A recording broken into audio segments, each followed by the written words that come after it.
Tudo bem, podemos iniciar já. Então tá bom. Bom, pessoal, bom dia. É um prazer estar aqui em nome do IBREI, né? Representando a comissão de Facility, Serviços e Utilities do IBREI, para falar sobre M&A, né? Fusões e aquisições para empresas de serviços, né? A gente já há muito tempo queria fazer um evento para desmistificar esse tema, simplificar essas questões, tirar, né, possíveis dúvidas que o mercado tenha, porque a gente vive um mercado aí de muitas empresas familiares, muitas empresas de donos, enfim, e talvez em função da pandemia isso tenha acelerado e potencializado potenciais transações de negócios, enfim. Então, vou fazer assim uma breve apresentação. O Maurício se auto-apresenta daqui a pouquinho, porque é o presidente do IBREI e vai falar um pouquinho do Instituto. O Oestes e o Luiz são sócios da CS Partners, uma empresa específica que trabalha com M&A, são oriundos do mercado financeiro, são feras no tema. O Marcelo Nakamura, bastante conhecido no nosso mercado de facilities, e que agora está com uma empresa de M&A para facilities, né, a Facility Partners.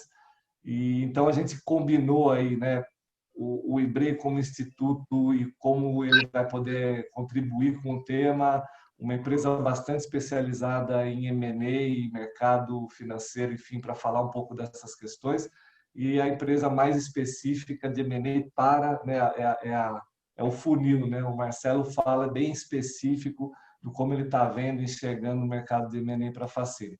Então, vou pedir para o Maurício falar um pouquinho do IBREI e a gente segue aí o bate-papo. Ô, Luciano, primeiro, um prazer estar aqui junto com vocês, com grandes amigos aí de longa data. Tanto o Luciano aí, que além de ser um amigo pessoal, ele preside a nossa comissão aí de Facility Serviços e Utilities do Instituto, e também o Estes e o Scagliante, que têm atuado aí bastante no Instituto aí, com todas as relações aí com o Oriente Médio. Então, também tem estado junto com a gente, muito próximos. E, e o Instituto, o IBREI, ele é, né, o Instituto Brasileiro de Relações Empresariais Internacionais. A gente trabalha muito na promoção, na facilitação aí das relações do Brasil com os demais países, relações empresariais. Então, a gente procura sempre estreitar essas relações através de dois grandes braços de ação, né? Um que é a aproximação de mercado e outro que é a melhoria do ambiente de negócios, né? Então, porque não adianta você só ter uma boa relação, você criar boas pontes, mas você não ter um ambiente de negócio propício para isso. Então, a gente sempre procura trabalhar nessas duas frentes. Então, hoje a gente está presente em 21 países, a gente está presente hoje. E para cada país a dinâmica de relações é muito diferente, né? A forma de tratativas são muito diferentes. Então a gente procura identificar como é que funcionam as dinâmicas dessas relações, a gente procura trabalhar junto com os governos, com as associações empresariais, com as entidades civis também, para fortalecer esse tipo de relacionamento. E internamente aqui a gente precisa fazer muito a nossa lição de casa para permitir ter um ambiente de negócios atrativo para o mercado internacional, né? Então, como a gente poder atrair empresas, atrair capitais, atrair investimentos, atrair bons parceiros internacionais, e como comunicar o Brasil para o mercado internacional e como comunicar as oportunidades de mercado internacional para o mercado brasileiro. Acho que são os principais desafios aí, né? Acho que a maior dificuldade, talvez é um pouco do que o tema que a gente vai abordar aqui, de alguma forma, né? A maior dificuldade de você fazer negócios hoje no ambiente internacional tá ligada diretamente à falta de informação, né? Ou seja, você tem muito boas empresas e muito boas oportunidades acontecendo no Brasil que o investidor internacional desconhece. Você tem muitas oportunidades de negócio no ambiente internacional que o empresário brasileiro desconhece, né? E essa falta de conhecimento, ou muitas vezes a falta o medo, né, de se fazer negócios com ambiente desconhecido, ou com um um sistema de negócios desconhecido, então aquele receio de você não saber como lidar com aquele mercado, né? Então, todas essas barreiras aí culturais, barreiras de dinâmica de negócios, tudo isso a gente procura desmistificar também um pouco e trazer informações. Então, é um pouco do trabalho do Instituto nessa facilitação dessa realização de negócios, né? E nesse processo de M&A isso é super importante, né? Porque se você tem uma segurança muito grande para fazer um negócio, para fazer um investimento e para dar visibilidade para o teu negócio no mercado internacional. Isso aí, de ambas as partes, né, Maurício? Eu sinto que Exatamente, exatamente. a parte que compra, a parte que vende precisam estar confortáveis. Obviamente, quem compra já conhece mais o segmento e está mais inteirado. Exatamente por essa razão, quem vende ou quem pretende vender ou vender uma parte, ele está temeroso de não vender por menos que vale. Enfim, tem uma série. Vamos abordar tudo isso no nosso bate-papo. Queria dar boas-vindas também e pedir para o Luiz Caglianti Oestes que pudesse falar um pouquinho da CS Partners, da experiência, enfim, fiquem à vontade aí para dar um bom dia para a turma.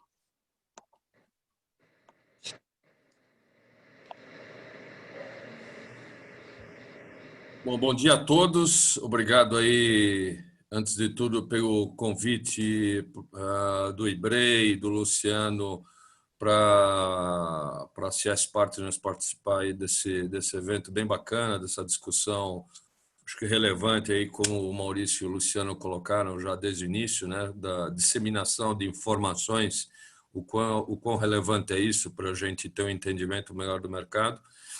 E a gente está muito contente de poder participar dessa discussão. E falando brevemente aqui, para a gente não ficar tomando tempo útil do negócio, do nosso webinar, a CS Partners é uma boutique de negócios montada, antes de tudo, por dois amigos de longa data, né, o Wes e eu. A gente só se conhece há mais de 50 anos e montamos o negócio aí depois de diferentes passagens aí por mercado financeiro, empresas, posições executivas, sociedades e por aí vai. Então a gente se juntou e basicamente para usar nossa experiência e nosso network para justamente atuar em operações de M&A, ajudando os empresários a estruturarem seus negócios, buscando parcerias bastante promissoras aí para seus negócios. Muito brevemente, é isso que a gente faz. Isso começou em 2017, agora foi quando nós fundamos a CS Partners. Desde então, estamos aí fazendo algumas operações e o setor de facilities no último ano tem sido um setor bastante promissor. Daí o convite, que eu agradeço aí ao Maurício, para que participássemos deste evento aqui, e o Luciano, que está moderando aqui o nosso webinar. Muito obrigado. Obrigado vocês. Vamos realmente tomar mais tempo durante o bate-papo, interagir com a turma, também aproveitando essa parte que a turma vai chegando na sala, né? Nakamura, grande amigo também, fala um pouco aí desse novo movimento, desse novo momento com a Facility Partners, o Marcelo, que já é bastante conhecido do nosso segmento de facility. Bom dia aí, Luciano, Maurício, aos amigos Oeste, Luiz. Obrigado aí pela oportunidade da gente poder estar num instituto tão importante, da gente poder estar conversando sobre um assunto que é bastante relevante para o nosso setor de facilities, porém ainda muito pouco difundido, né? Efetivamente, essas oportunidades, essas inserções que a gente está conseguindo trazer para o mercado, seja através de lives, seja através de matérias, isso com certeza acaba difundindo, muito para o mercado, né? Não atrapalha, né, David? Não, acho que está entrando mal. Acaba difundindo bastante para o mercado esse tema, que é bastante relevante e importante para o empresário, né? Igual você mesmo comentou na sua abertura, o setor de facilities é um setor que ele é marcado por muitas empresas de donos, né? E principalmente com essas questões das empresas de donos, muitos deles acabam não tendo esse conhecimento sobre o tema.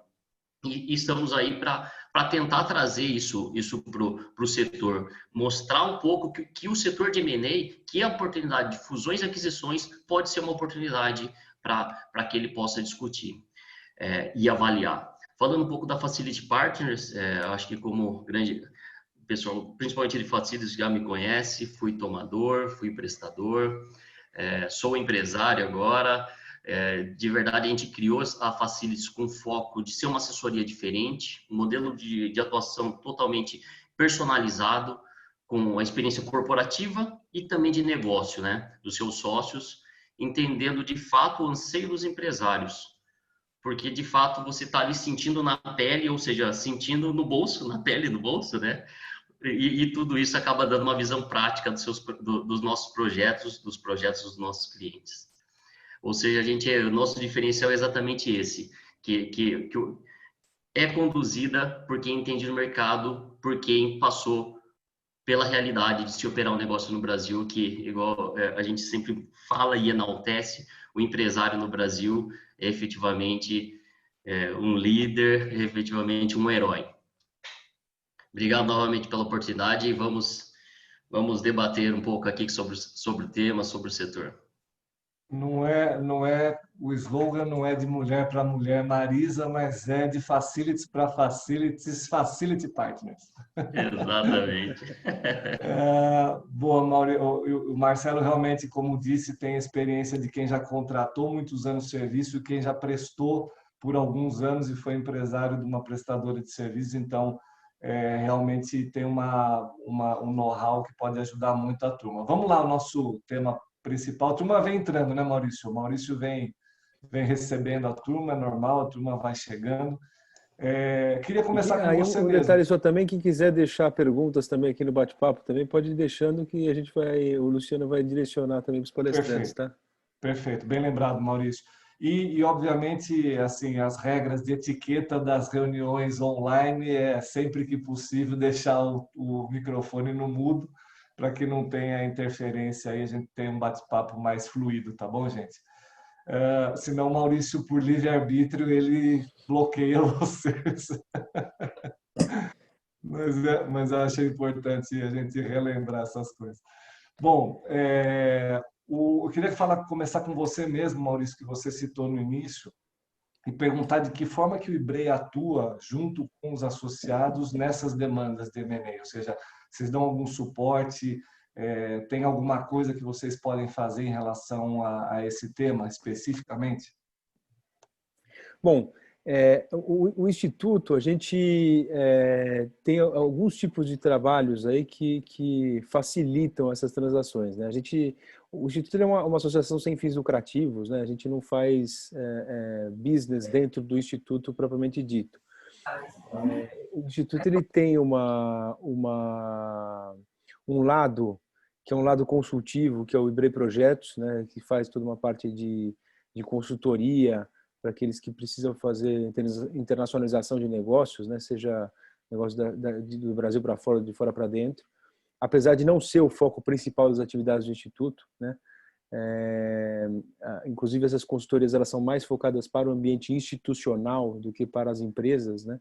Apesar de fazer esse trabalho para as empresas, a maior parte das consultorias que o Instituto faz é para as instituições, para as associações. Então,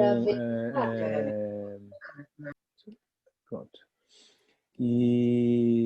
Então, mas assim, o grande trabalho que o Instituto faz no sentido de auxiliar as empresas a desenvolver esse trabalho é de criar um ambiente propício para a realização dos negócios internacionais, né? Então, por exemplo, uma das grandes iniciativas que a gente tem feito agora e que eu acho que vai ser uma notícia muito bacana para as empresas aí no futuro bem próximo. Nós estamos criando agora, por exemplo, um processo de certificação internacional de qualidade de ambiente de negócio, de qualidade de empresas para a realização de negócios internacionais. O que a gente percebe, por exemplo, o investidor internacional, quando ele quer investir numa empresa brasileira, ele quer fazer quer fazer um investimento, ele quer comprar uma empresa brasileira, quer fazer um processo de M&A, ele quer ou mesmo realizar negócios, né, fazer uma compra e venda, né, adquirir aqui um fornecedor brasileiro. Qual que é uma primeira barreira que ele encontra? Ele não conhece as empresas. Quando ele vai fazer um M&A, ele vai fazer toda uma due diligence daquela empresa que ele tá buscando, com a cara que ele está buscando internacional ali. Mas a questão antes dele fazer esse primeiro passo, se ele já tem um target, ele vai contratar lá uma grande consultoria para fazer um processo de due diligence.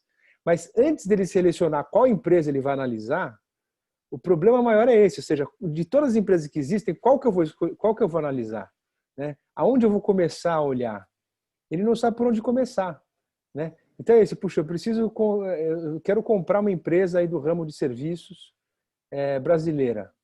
E tem lá uma porção de empresas brasileiras. Primeiro, eu não sei quais elas são e eu não sei qual tem os mínimos requisitos de qualidade para eu começar a olhar. Né? Então a gente começou a perceber que isso era uma das maiores dificuldades, uma das maiores barreiras de entrada, né, num negócio internacional desse tipo. Então o que a gente fez? Nós desenvolvemos toda uma metodologia que é uma certificação de qualidade de empresas para a realização de negócio internacional. Isso a gente está fazendo. Então, como a gente fez um processo de certificação em 5 níveis diferentes, 5 dimensões, né, que não vai substituir uma due diligence, mas vai ser uma análise de requisitos mínimos de qualidade para que a empresa possa dizer, olha, eu não tenho os deal breakers que impeçam a realização de um negócio internacional. Então, a gente vai analisar 5 dimensões das empresas, né? Dimensão de inclusão e diversidade, dimensão de econômico-financeira, ética e compliance, governança corporativa e, pouco faltou, sustentabilidade ambiental. Então, porque a gente percebeu que são os 5 principais pontos que têm elementos ali que podem, de imediato, impedir uma análise de negócio internacional. Né? E aí nós trouxemos para construir essa modelagem com a gente as principais instituições brasileiras que lidam com cada um desses temas. Né? Então está com a gente o IBGC, o IBDE, a OBME, a ANEFAC, ou seja, cada uma das principais instituições do Brasil que lidam com cada um desses temas. E a gente construiu toda uma metodologia e isso vai ser lançado aí já nos próximos meses para as empresas. Ou seja, a empresa pode passar por toda uma análise para dizer, olha, a gente tem um mínimo requisito de qualidade para a gente poder ser olhado por um investidor internacional para dizer a gente está aqui à disposição do mercado, ou seja, isso gera uma exposição para o mercado internacional. Estou querendo ser comprado, estou querendo ser investido, ou estou querendo vender meu produto e eu já tenho uma pré-análise de qualidade para poder fazer negócio para fora, né? Por exemplo, um dos trabalhos que a gente tem feito. Ótimo, quer dizer, já é o vencimento de uma primeira barreira, né, para a entrada. Né? Queria aproveitar e fazer o gancho então com a CS, para falar um pouquinho, Luiz ou Oeste, sobre o cenário de M&A no mercado brasileiro, acho que principalmente considerando a pandemia. Eu lembro que a gente comentou em alguns dos nossos bate-papos também de relatórios que estão saindo em relação a esse tema. Queria que vocês falarem um pouquinho das oportunidades mais genéricas, mais gerais, não focadas ainda no tema de serviços, mas como que está esse cenário.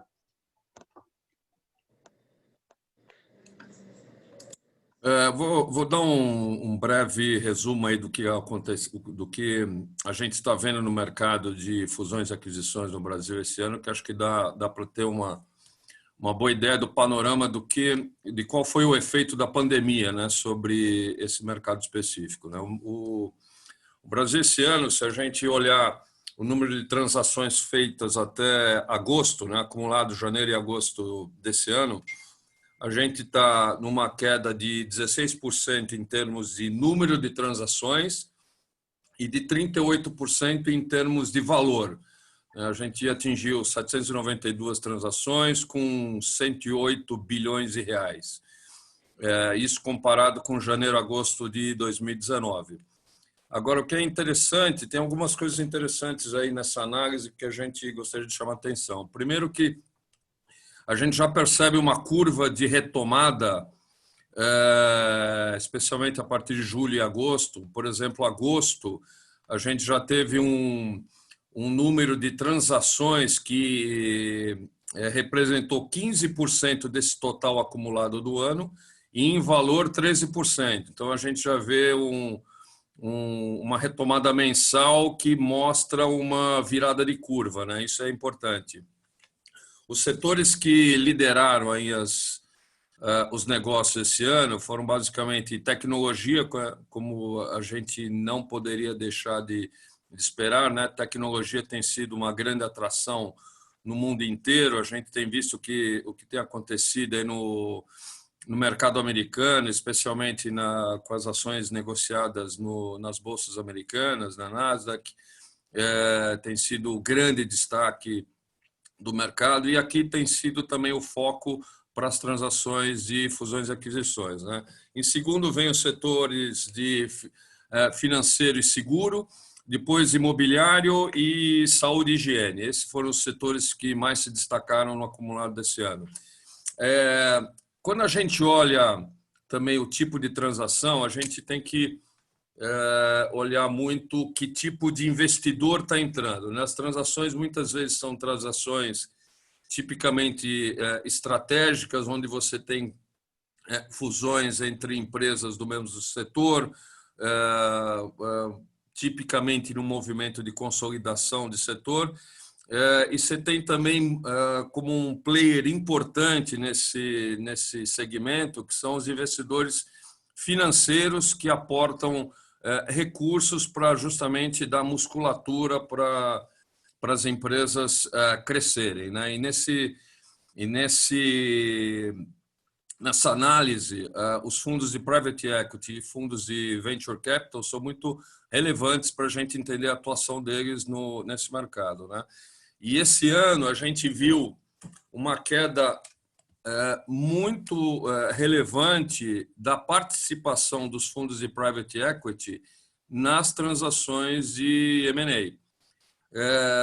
Isso mostra que é mais um efeito da pandemia, né? Porque, com certeza, os gestores de private equity dedicaram uma boa parte do tempo no ano em cuidar das empresas dos seus portfólios, muito por conta dos efeitos da pandemia. Então, a gente viu a grande maioria das empresas procurando cuidar do seu caixa, né? O grande mantra foi tranca o caixa, né? Vamos cuidar do que vai acontecer nos próximos meses, porque ninguém tinha visibilidade de nada, né? Então, os fundos de private equity acabaram olhando muito para os seus portfólios e não olharam novos deals.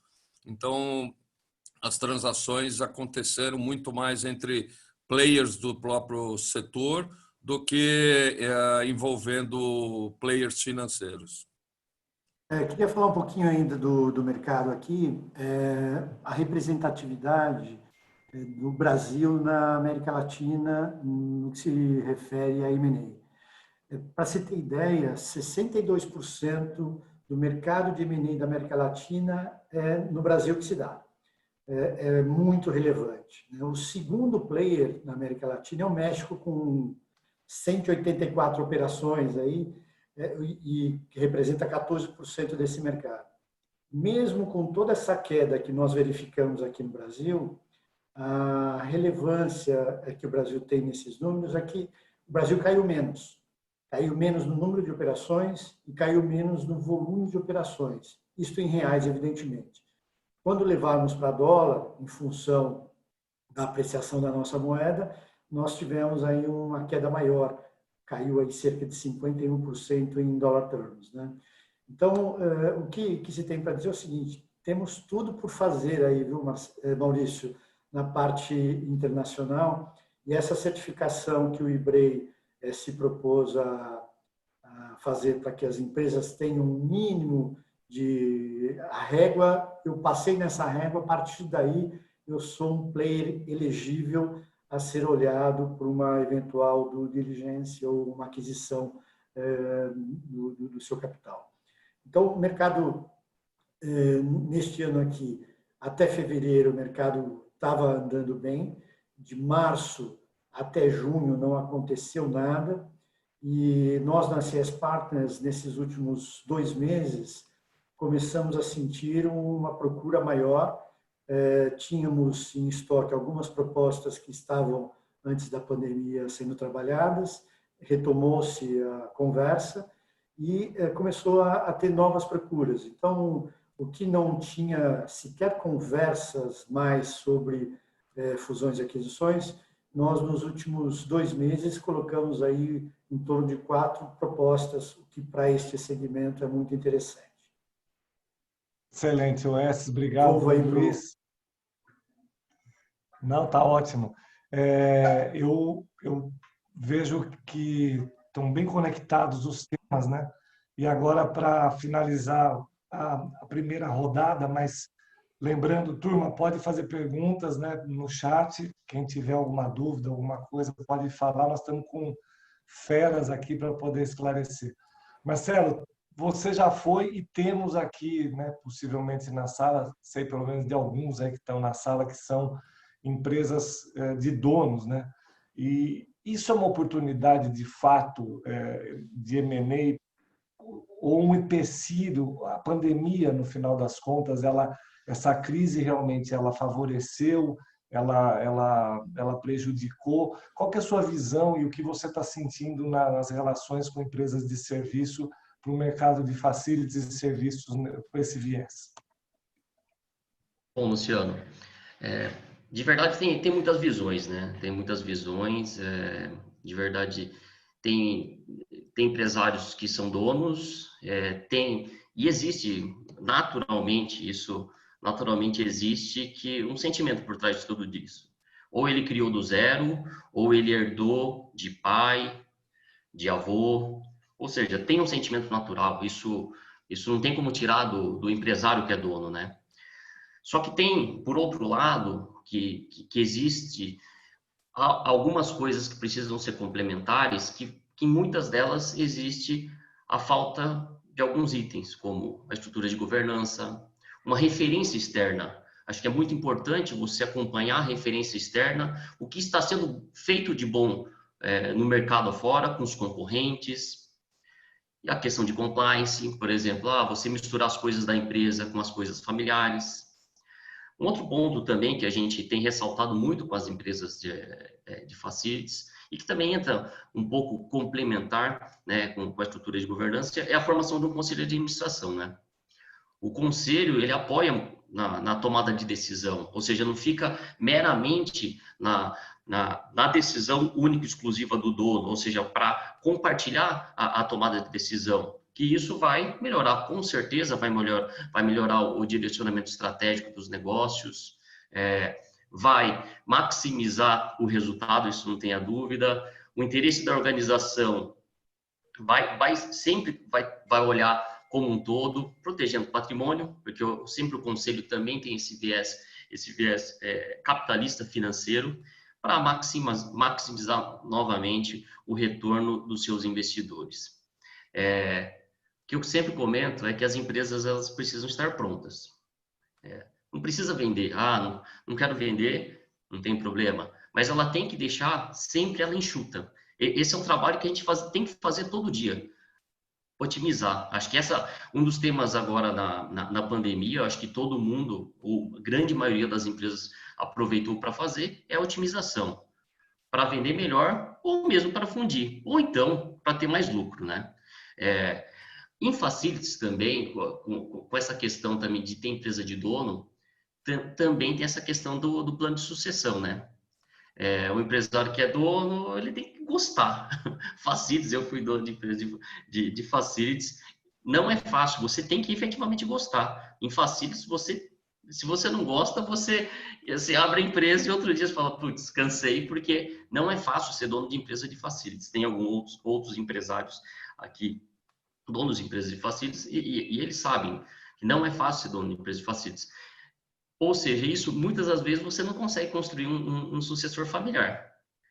E isso também pode ser uma oportunidade. O M&A pode ser uma oportunidade para solucionar esse problema, tá? Então, respondendo sua questão, sim, existe oportunidade para M&A nesse segmento. Só que, de verdade, parece chavão, mas tem que ser bom para todos os lados, né? Tem que ser bom para o buy side, para o comprador, tem que ser bom para o sell side, para o vendedor, para o empresário, para o dono. Só que para isso, para ser bom para todos os lados, principalmente falando, para o sell side, para o vendedor, a empresa precisa estar preparada. A empresa precisa estar preparada, estruturada, porque senão ela vai deixar dinheiro na mesa. E o deixar dinheiro na mesa, o que significa? Desvalorizar o seu valuation. Perfeito.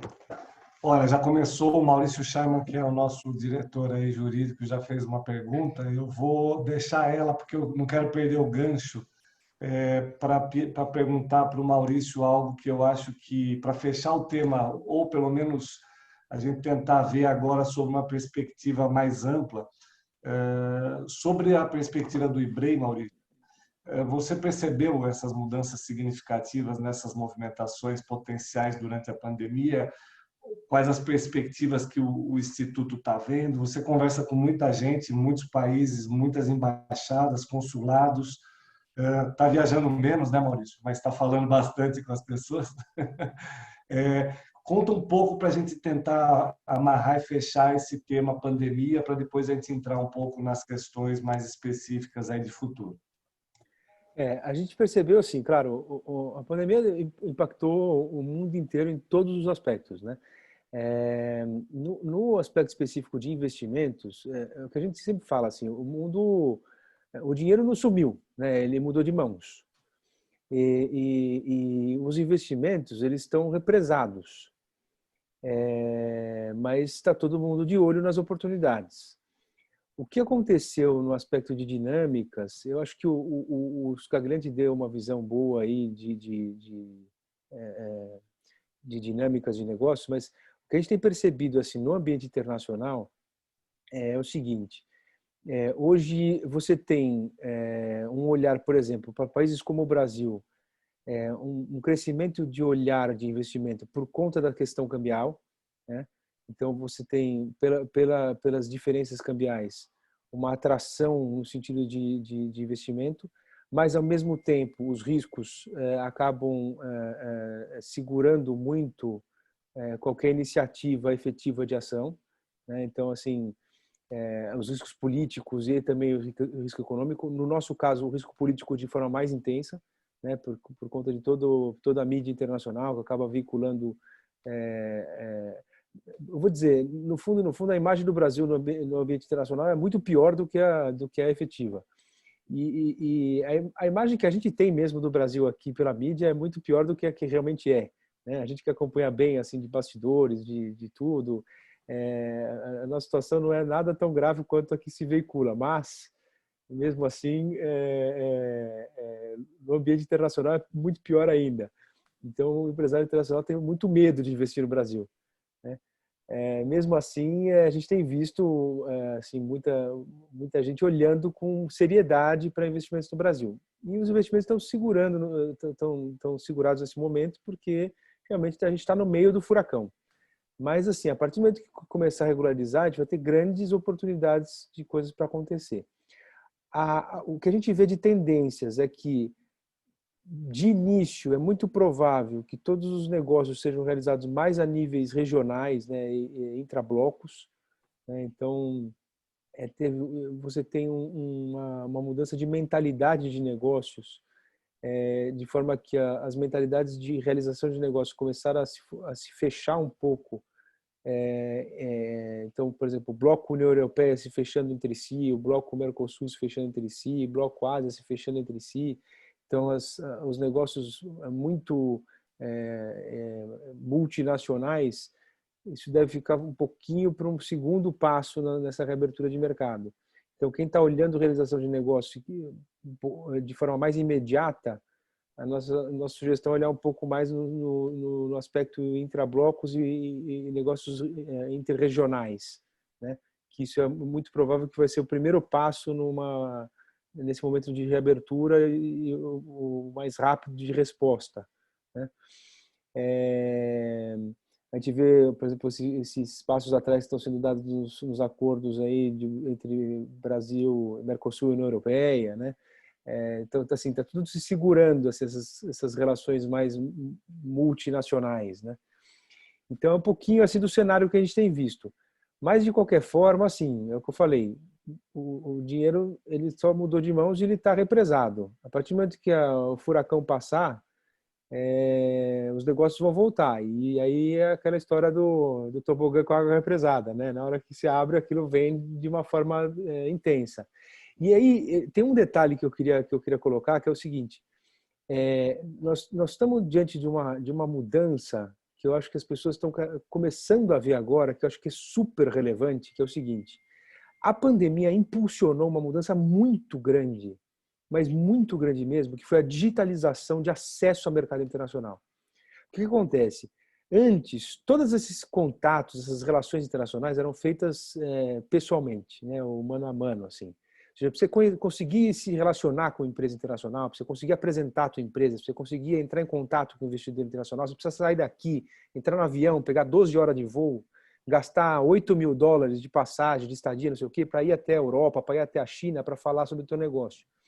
E hoje, você tem a oportunidade de participar das grandes feiras de negócio internacional, das grandes rodadas de negócio internacional, sentado no sofá da tua casa. Ou seja, a pandemia ela impulsionou uma mudança que já estava vindo acontecendo, mas ela impulsionou de uma forma muito rápida essa mudança para o meio digital do acesso ao mercado internacional. E isso democratizou o mercado internacional. Porque hoje todo mundo consegue acesso a isso. Hoje você não precisa mais investir $8, $10.000 para conseguir conhecer os empresários lá fora. Então, a empresa que conseguir se preparar para entrar nesse mercado digital, né, conseguir estar presente nessas feiras, estar presente nessas rodadas, conseguir montar a sua exposição online da sua empresa, conseguir ter um bom portfólio digital, saber fazer um pitch digital. Na hora que esse tobogã soltar a represa e começar a acontecer os negócios, você já vai estar no meio do negócio. Senão você vai estar começando a se apresentar naquele momento, né? Então é muito importante saber aproveitar esse momento de democratização de acesso ao mercado, porque isso já está acontecendo. Sem dúvida, Maurício. Luciano, pode falar. Eu queria fazer duas observações aqui, uma na fala do meu sócio Luiz Caglianti, outra sobre o que o Marcelo falou.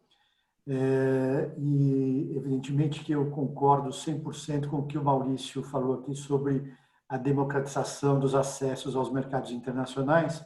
Luiz e eu temos um acesso bastante importante na região dos Emirados Árabes, e a gente sabe que são 14 horas de voo sofridos, né? Então, com o Zoom, a gente fala com eles toda semana e não temos essa dificuldade nem o custo. Mas o Marcelo estava falando do herói brasileiro, empresário e tudo mais, né? E que as empresas têm que estar organizadas. E aquelas que não estiverem, você tem um time para fazer isso no processo de M&A, né? Se você olhar para uma boutique de negócio, e aqui não estou vendendo peixe para nenhum de vocês, se não for nós, tem que ser outro, mas você ter uma assessoria consistente na construção daquilo que você quiser fazer. O mínimo que você precisa é saber o valor da sua empresa, é o mínimo.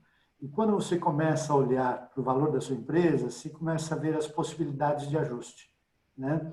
E, evidentemente, que os profissionais que contribuem nesse processo podem ajudar de maneira relevante. E no começo da pandemia, para falar dos recursos que estão no mercado, os private equities que nós temos contato, um deles falou uma coisa que foi muito interessante. Foi o seguinte: olha, eu peguei as empresas que nós temos posição, mandei zerar o faturamento por 3, 6 meses e ver se quebrava. Se não quebrava, nós vamos colocar mais dinheiro e vamos segurar a operação.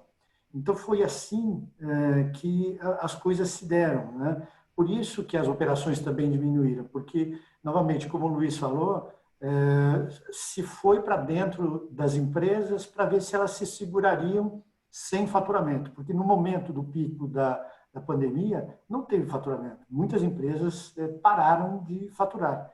E o crash test que foi feito foi exatamente isso. Fica sem faturamento 6 meses, sustenta ou quanto precisa de caixa para manter a operação andando. Então, esses 2 pontos aí que eu queria compartilhar com vocês. Sensacional, super bem colocado. Eu vou passar a bola para o Marcelo, mas quero só fazer, para não deixar passar, o comentário do Marcos Brízido, acho que é isso, porque tem um acento aí agudo no primeiro I. No nosso mundo de serviços financeiros, como agentes autônomos de investimento, ainda não temos o mercado de capitais aberto para as negociações, mas já temos nos antecipado ao possível movimento de mudança regulatória que pode acontecer entre 2022 e 2023. Entendo que é importante pensar antes e se preparar antes. Não é algo que acontece rapidamente. Não é mesmo, Marcos? E eu vou aproveitar para emendar a pergunta do Marcelo. Marcelo, se aparecer uma oportunidade de aquisição hoje, né? Como que as empresas devem estar preparadas para uma auditoria, por exemplo, dado exatamente o que o Orestes comentou agora há pouco e o Maurício no início, ou seja, como é que a gente prepara, porque tem muita gente que pode estar assistindo ou vendo e fala, bom, daí, como é que eu começo? Né? Eu acho que é importante, o Orestes deu uma pista, né? Ou seja, elas têm que estar preparadas, então deve ter caixa, elas devem estar de alguma forma, né? E isso não é só para a venda, né? Eu acho que o mais importante desse trabalho é fazer isso ao longo da sua existência, né? Enquanto o assunto está... Porque não adianta, agora você tem que melhorar. Agora você tem que melhorar, vai começar a melhorar daqui 6 meses, né? Então, acho que esse é o ponto, né, Marcelo? Fala um pouquinho. Não, exatamente. Acho que o West já deu um briefing, já deu um caminho inicial. E efetivamente é assim, primeiro, se aparecer uma oportunidade de aquisição, de cara, isso já é um excelente, um maravilhoso sinal, né? Que é sinal que alguma coisa ou várias coisas boas estão sendo feitas de diferente, e isso está sendo perceptível para o mercado. Isso é um excelente sinal, né? O primeiro passo que a gente recomenda muito e muito fortemente, independente do dono querer vender ou não querer vender a sua empresa, a gente recomenda o que o West já falou, é um valuation, né? Valuation para conhecer a fundo o valor da sua empresa, conhecer a saúde e a sua estrutura financeira, para que ele possa tomar uma decisão, mesmo que hoje ele não tenha esse anseio de fazer uma venda, porém eu acho que é muito importante ele ter essa visão de que hoje ele não tem, mas futuramente ele possa vir a ter, por diversas outras coisas que inclusive eu falei anteriormente, questão de sucessão, questão de injeção de capital para você fazer um crescimento e etc, né? Esse valuation também é importante também que se faça através de uma consultoria de negócios, de uma boutique de M&A, porque se for a decisão de um processo de venda, é que depois vai ter a montagem do BP, né? Esse BP faz parte do processo de venda. Nesse BP, você vai estruturar e vai contar a história do que você imagina, não só o seu passado, dos seus últimos 3 anos, a solidez da sua empresa, mas também o seu futuro, porque eu acho que o futuro é bastante importante, o que essa empresa ela pode fazer nos próximos anos, né? A partir desse momento, entrou sim numa negociação, quero sim avaliar uma venda, o empresário, o dono, sai dessa interlocução e toda essa interlocução ela é conduzida pela boutique de M&A. Porque isso acaba sendo bom para todos os lados. Naturalmente, o buy side, o comprador, ele vai tentar pagar menos, é lei de mercado. O sell side, ele vai querer vender por um preço mais atrativo, por um maior preço. Isso é da natureza financeira, né? Então, é importante que tenha esse consultor para que, eventualmente, até a transação, quando não tem esse consultor, que a gente já viu em alguns casos, a negociação até rói. Porque naturalmente o comprador tenta abaixar o valor, o sell side, o vendedor, eventualmente pode se sentir magoado e com isso encerrar as negociações. Então, quando se tem esse personagem, o consultor, ele consegue ter e ser frio para conduzir essas negociações. A consultoria ainda, do ponto de vista aí que ele pode apoiar o sell side, também na obtenção dos parâmetros financeiros, né, para a negociação. E esse é um ponto importante daí quando a gente fala do valuation, do empresário, somente, pelo menos, ele ter a noção do quanto vale sua empresa. Porque nisso ele já vai ter uma visão também para eventualmente maximizar, otimizar sua empresa e também saber quais os parâmetros financeiros são importantes numa negociação. Por exemplo, o famoso EBITDA, as dívidas, depreciações, impostos, ou seja, você vai conseguir, de fato, maximizar o valor da sua empresa ou lucrar mais. Bom, acho que eu consegui responder um pouquinho, Luciano. Não, sem dúvida, sem dúvida. E acho que o Luiz talvez possa ajudar, porque vocês estão fazendo isso não só para empresas, né? Agora começando talvez com empresas de serviço também, mas com outras empresas. E eu, especificamente nesse ponto que o Marcelo falou, queria juntar duas dúvidas que eu tenho em uma, né? Ou seja, qual o papel fundamental que uma preparação para um M&A pode fazer para uma empresa, ou seja, em termos práticos, né? O que de fato vocês podem ajudar e qual recomendação aí prática mesmo vocês dariam para uma empresa de serviço que está em fase de crescimento e começa a ser abordada por essas empresas? Ou por investidores, né? O que vocês têm de dicas aí que poderiam para começar a tratar do tema que o Marcelo deu o output, né? As empresas já têm que ter isso, tá? Mas como é que eu faço isso, né? Como é que eu começo a fazer isso? Luciano, isso é super importante. O Marcelo aí deu o panorama da situação.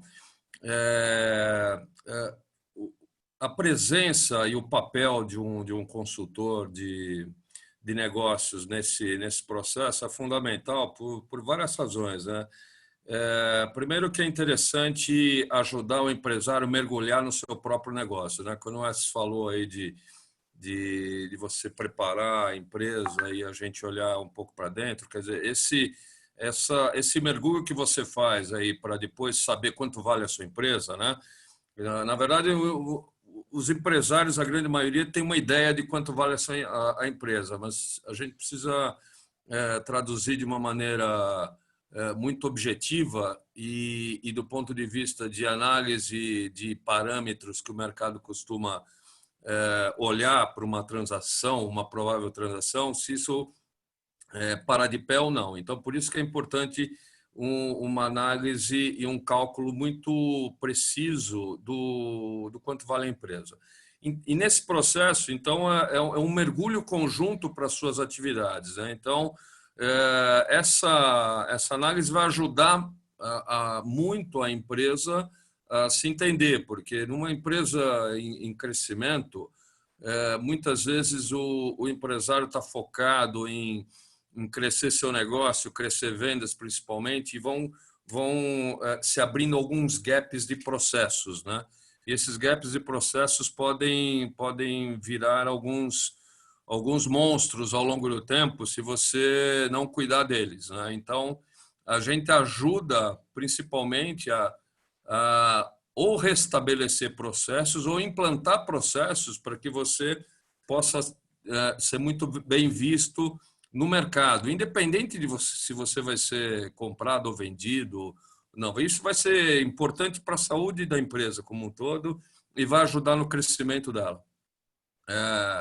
Além disso, o fato do consultor de negócios é legal também para tirar o emocional da coisa, né?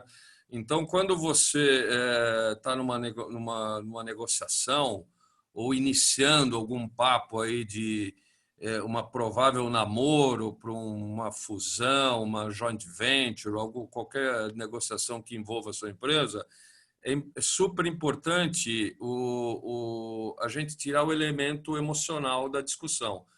E o consultor, a boutique, o banco de investimento, ele traz uma visão de fora e que ajuda a deixar o processo e a discussão a mais isenta possível, né? E apoiando, como o Marcelo falou, você vai ter consultor do lado do buy side, você vai ter consultor do lado do sell side, você sempre tem esses dois elementos na mesa de negociação. E o consultor também é importante como se fosse um regente, né? Ele vai coordenar o processo e vai trazer as equipes necessárias para juntar solidez e técnica na análise do processo, né? Então, vai juntar auditor, vai juntar contador, vai juntar advogados, né? Que são super importantes para construir os documentos societários que vão suportar a transação. Então, todo esse processo tem que, em última análise, tem que ser conduzido aí por uma empresa que coordene isso de maneira adequada e deixando o empresário de uma maneira muito mais confortável e pronto para ir lá, bater o martelo e assinar o cheque. Entendeu? E acho que Todo o você colocou um processo elemento, conduzido antes. você colocou um elemento importante e que eu acho que é fundamental, que é um agente neutro, né, Luiz? Porque neutro, obviamente, pelo lado que está contratando, mas no sentido de, eu mais ou menos já sei o que o sell side vai querer, vamos preparar o buy side e o contrário, né? Quem está vendendo, vamos tentar já antes desse contato a gente fazer isso. Muito, muito Luciano, bom. se me permite aqui contribuir um pouquinho, nessa discussão que o Luiz falou, e ela é muito relevante, que é tirar o emocional, na hora que você está preparando o racional, muitos empresários ficam muito tristes com os números que começam a chegar, né? Porque ele tem uma referência de valor e ele quer que tudo caminhe naquela direção. E a conversa que eu costumo ser a pessoa que fala isso, fala, olha, é o seguinte, se você não gostar de nada, no final você não assina. Né? Você não vende a sua empresa, mas vamos para o racional, no osso de todos os problemas. E se você, ao final, não gostar do preço, você não assina e a empresa vai estar melhor e na vitrine. Então, passa uma segurança para o empresário de que a empresa dele vai ser dele, ponto. Né? E só vai cruzar a ponte se ele assinar. Então, portanto, podemos falar mal dos números. Né? E não tem nenhum compromisso de estar sendo revelado ali que ele comprometa que ele tem que entregar a empresa dele em algum momento.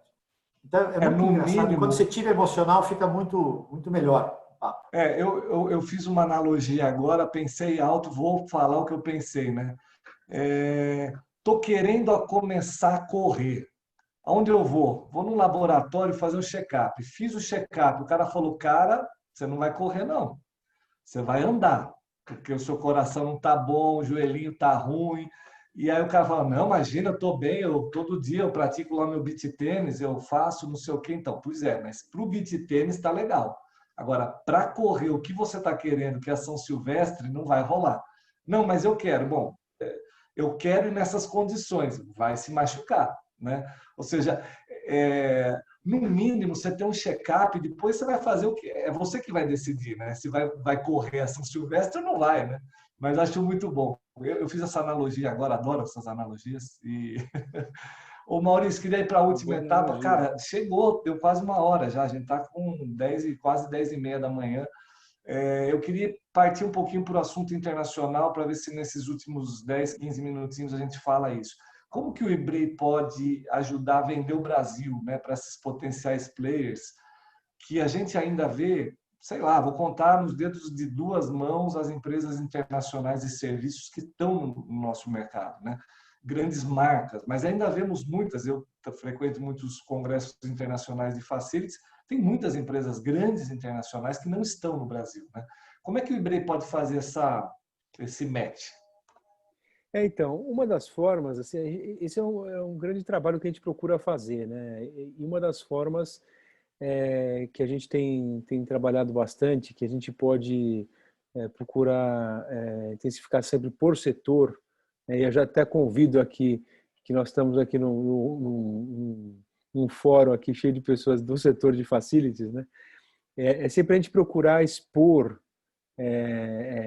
as oportunidades do setor para o público específico internacional e tirando principalmente as barreiras de falta de conhecimento. Porque eu vou dizer, da mesma forma que nós brasileiros temos um monte de preconceitos em relação ao mundo, né? O mundo tem um monte de preconceitos em relação ao Brasil. Eu vou dizer, por exemplo, se a gente fala sobre mercado internacional, eu vou fazer a imagem daqui para depois a gente fazer a imagem de fora. Se eu falo assim, vamos fazer um negócio internacional, o brasileiro ele pensa o quê? Ele pensa em Miami e em Portugal, né? Não é isso? Vamos falar do mundo, é Miami e Portugal. Por quê? Porque o brasileiro só vê isso. Ele não pensa nem nos Estados Unidos, ele pensa Miami. E o mundo se reduz a isso. E aí você fala assim, mas vamos falar de África. A África ele pensa no menininho negrinho no meio da savana passando fome. Vamos falar de mercado árabe. Nós estamos aqui com o Esses e o Scagliante. Ele pensa no homem-bomba. Né? Ou seja, o empresário ele não pensa fora dos preconceitos que estão instalados na cabeça dele. Né? E a mesma coisa acontece do lado de fora para cá. Né? Ou seja, você fala em Brasil lá fora, o cara pensa na Amazônia, no macaco pulando na árvore, ele pensa no Bolsonaro que falou bobagem lá no Fórum Econômico Mundial. Ele não pensa nas oportunidades de negócio que existem. E é esse tipo de barreira de conhecimento que a gente precisa vencer. Porque na hora que você começa a conversar em nível sério, né, com uma conversa de adulto, e que você começa a perceber que isso não existe e que nós estamos diante de um mundo cheio de oportunidade, você começa a perceber que assim, 99,9% do que você pensava que você conhecia do mundo, você não conhece.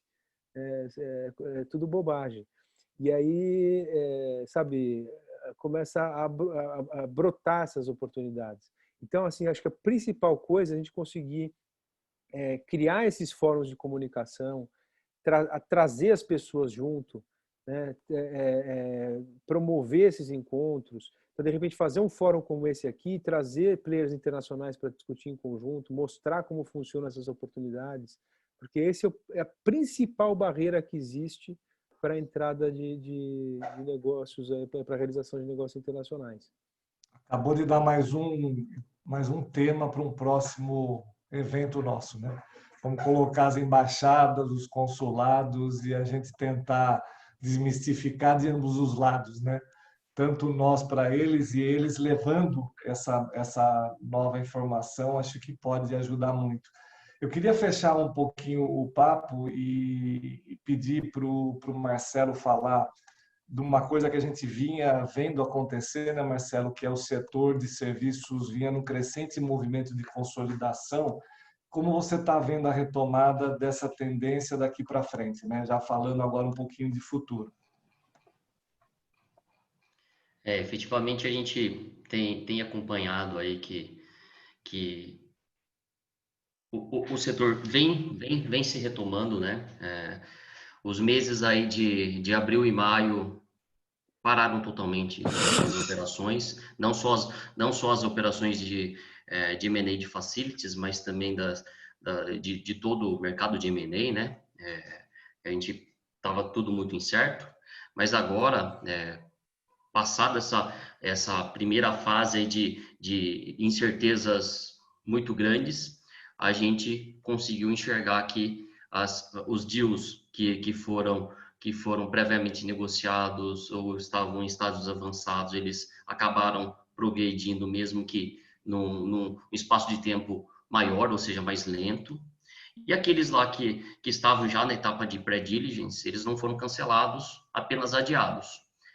Em contrapartida, tem outras operações que estão sendo concluídas, ou seja, agora, nesse momento, existem operações que estão na fase de conclusão, tá?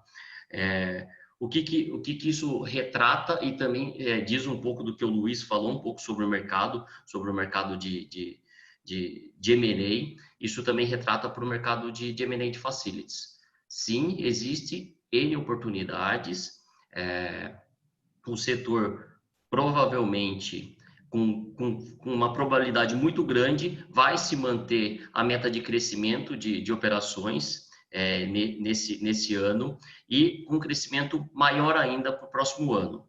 A gente tem feito aí, acho que um dos trabalhos aí que, acho que até complementando o que o Maurício falou, é sim a gente trazer os players externos aqui para atuação no Brasil. A gente tem esse preconceito, né, de Brasil, tem a questão da relação de relação política, a questão da estrutura de impostos, tem a questão de desconhecimento do mercado. Fato é que a gente praticamente tem pouquíssimos players internacionais aqui no Brasil e a gente sabe que, por mais que exista a questão política, o Brasil está atrativo. A questão da moeda desvalorizada é o primeiro ponto. O Brasil é barato. O Brasil é altamente barato. Selic super baixa. A reforma trabalhista para o setor de facilities é muito importante. A reforma trabalhista deu um ganho assim espetacular, uma segurança espetacular. Lei de terceirização, que no passado era um receio, principalmente para o player externo. Não está aprovada a lei de terceirização. Não, agora a gente tem uma lei de terceirização aprovada. Na sequência, foi feita a lei de liberdade econômica, que agora pode trabalhar de domingo, agora pode ter trabalhos esporádicos.